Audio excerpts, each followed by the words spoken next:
नाम छी आलोक। मिथिला 24/7 में अहाँ सबके स्वागत अछि। आरबीआई के जे ईएमआई से रिलेटेड गाइडलाइन जारी भेले हैं तै के सूचना के लेल हम अहाँ सबके समक्ष एलहुँ हँ। जेना कि सब जनै छी पूरा दुनिया कोरोना वायरस के चपेट में अछि। एहि दुआरे आर्थिक स्तर पर नुकसान भऽ रहल अछि और स्वास्थ्य के स्तर पर तऽ नुकसान भऽ रहल अछि। आर्थिक हालात के देखैत भारतीय रिजर्व बैंक किछु फैसला लेलक हैं, जेमे ईएमआई लोन से रिलेटेड जुड़ल मामला में 3 महीना के लिए लोन के आगा स्थगित कैल गेल हैं, जैसे आम आदमी के सहूलियत है और आसानी से वो लोन पे कह सके, जैसे बैंक के घाटा कम कह सकी। और ईएमआई से जुड़ल किछु प्रश्न हम अहाँ सबके समक्ष अनलहुँ हैं, जैसे आसानी से अपना सबके समझ में आबि सके कि कौन लोन एक अंदर अबै छै, के क्रेडिट कार्ड एक अंदर अबै छै या नहीं अबै छै, या बिजनेस लोन एक अंदर अबै छै नहीं अबै छै। तो हम अहाँ सबके कोशिश करब कि सरल भाषा में एक उत्तर दे सकी। तो अपने बारी बारी से किछु प्रश्न लेबै, ओहिके बाद ओकर उत्तर दे के कोशिश करबै। तो ये वीडियो को पूरा देखियो ताकि अहाँ के समझ में आबि सके कि आसानी से कि किया अपना सबके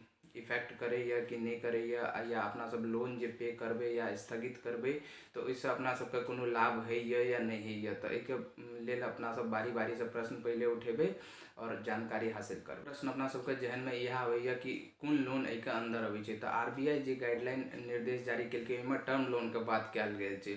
टर्म लोन मित्र सब अपना सबके पहले जानना जरूरी है। टर्म लोन है छै जे किछु निर्देश जेमे किछु टाइम के लेल किछु फिक्स समय के लिए शर्तों के साथ जे देल जाए छै, जेमे अहाँ सबके personal loan, business loan, durables loan मतलब car loan, TV loan, fridge loan, AC loan ये सब इंक्लूड अछि। दोसर प्रश्न जे छै वो बहुत महत्वपूर्ण छै, कियाकि 5 तारीख अबै वाला छै और सबके ईएमआई के लेल वो डेट लगभग तय रहै छै। तो बहुत मित्र के जानकारी चाही कि अबै वाला 5 तारीख का कि उनकर लोन कटते या नहीं कटते। तो अहाँ सबके बता दी कि मित्र 5 तारीख का अबै वाला उनकर सबका लोन कटल जेते, क्योंकि बैंकों का विश्वास दिलवा पड़त कि अहाँ के अबै वाला टाइम में जे कोरोना वायरस का अहाँ के आर्थिक स्तर पर परेशानी हैत तो ओहि पैसा से अहाँ अपन आर्थिक स्तर में सुधार करबे। तो अगर जो बैंक के भरोसा दिलेलिए तो बैंक अहाँ के 3 महीना के लिए स्थगित कऽ देत अहाँ के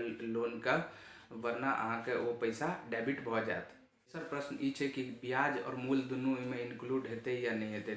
मित्र अहाँ सबको बता दी कि ब्याज और मूल इमे दुनू इंक्लूड हेतै। इमे ई हैत अहाँ सबके कि मान लिअ अहाँ के ईएमआई दिसंबर में खत्म होइए तो एक लेल अहाँ अगर 3 महीना स्थगित करै छी तो वो आगा 3 महीना के लेल बढ़ि जात, तो वो अहाँ के पूरा मार्च तक का ओहिमे जोड़ल जात। एहिके लेल अलग से अहाँ सबके कोनो ब्याज नहीं लागत। ओहिमे 3 महीना के इंक्लूडेड जे अहाँ सबके मूल और ब्याज रहत वह साथे कटत।